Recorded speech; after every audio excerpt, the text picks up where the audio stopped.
Salut à tous. Aujourd'hui, je vais vous raconter une histoire qui a changé la vie de millions de personnes dans le monde. Celle du livre Père riche, Père pauvre de Robert Kiyosaki. C'est l'histoire de deux garçons, Robert, l'auteur lui-même, et son ami Mike, qui ont grandi avec deux façons de penser totalement différentes sur l'argent. L'un a un père pauvre, très instruit, travailleur, mais bloqué dans la mentalité du salarié. L'autre a un père riche, peu diplômé, mais intelligent financièrement, et qui a construit sa richesse en comprenant comment l'argent fonctionne. Leur parcours va nous donner des leçons très précieuses que tu peux appliquer dans ta vie dès aujourd'hui. Avant de commencer, assurez-vous de cliquer sur le bouton j'aime, de vous abonner à la chaîne et de laisser un commentaire ci-dessous. Partie 1.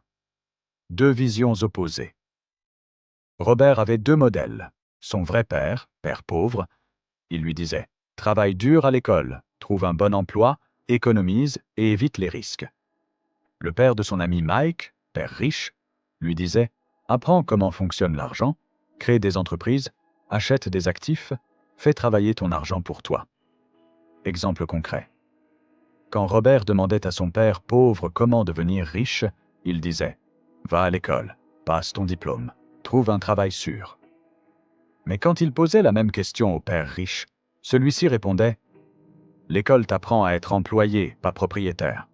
Si tu veux être riche, apprends à gérer l'argent et à investir. » Partie 2. Le travail pour apprendre.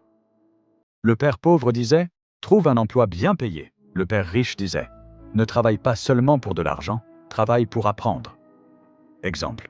Quand Robert était jeune, le père riche lui a fait travailler gratuitement dans une petite épicerie. Robert était en colère. Pourquoi travailler sans salaire? Et le père riche lui a expliqué « Si tu travailles juste pour un salaire, tu ne verras jamais les opportunités autour de toi. Apprends à regarder, à réfléchir, à trouver des solutions. » Leçon. Le plus important n'est pas combien tu gagnes, mais ce que tu apprends en travaillant. Partie 3. Actif versus passif. C'est la plus grande leçon du livre. Un actif, c'est quelque chose qui met de l'argent dans ta poche. Exemple, un appartement que tu loues, une entreprise qui génère un revenu, des actions qui te donnent des dividendes. Un passif, c'est quelque chose qui sort de l'argent de ta poche. Exemple, une voiture neuve avec crédit, une grande maison que tu paies chaque mois sans qu'elle rapporte. Exemple concret, Mike achète une petite maison pour la louer. Chaque mois, le loyer lui rapporte plus que les charges. C'est un actif. Robert, influencé par son père pauvre, aurait voulu acheter une belle maison pour y vivre. Ça coûte, ça ne rapporte rien. C'est un passif. Le père riche disait « Les pauvres achètent des passifs qu'ils croient être des actifs. Les riches achètent des actifs qui rapportent. » Partie 4. La peur et la sécurité. Pourquoi la majorité des gens restent pauvres ou de classe moyenne? Parce qu'ils ont peur. Peur de perdre leur emploi, peur de manquer d'argent, peur de prendre des risques. Le père pauvre disait « Sois prudent, évite les dettes, reste dans ton travail. » Le père riche disait « Apprends à gérer le risque. Ce n'est pas le risque qui est dangereux, c'est ton ignorance. » Exemple concret. Beaucoup de gens gardent leur argent à la banque par sécurité, mais l'inflation le fait perdre de la valeur. Un riche, lui, va investir dans l'immobilier, dans une entreprise ou en bourse. Oui, il y a un risque, mais il apprend à le maîtriser. Partie 5. L'école versus l'éducation financière. Le père pauvre disait « L'école est la clé du succès. » Et c'est vrai, mais seulement jusqu'à un certain point. Le père riche disait « L'école ne t'apprend pas comment fonctionne l'argent.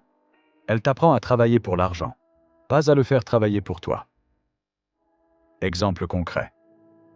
On apprend les maths, la littérature, l'histoire, mais on n'apprend jamais à faire un budget, investir ou comprendre les impôts.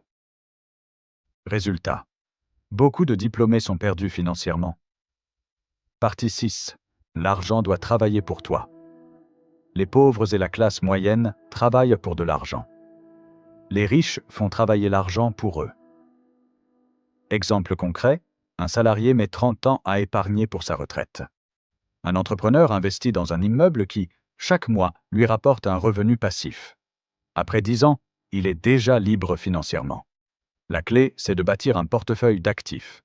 Immobilier, business, actions, idées, brevets. Conclusion. Alors, qu'est-ce qu'on retient de Père riche, Père pauvre? 1. Ne travaille pas seulement pour de l'argent, travaille pour apprendre. 2. Achète des actifs, évite les passifs inutiles. 3e. Ne laisse pas la peur guider ta vie financière. 4e. L'école est importante, mais l'éducation financière est indispensable. 5. L'argent doit travailler pour toi,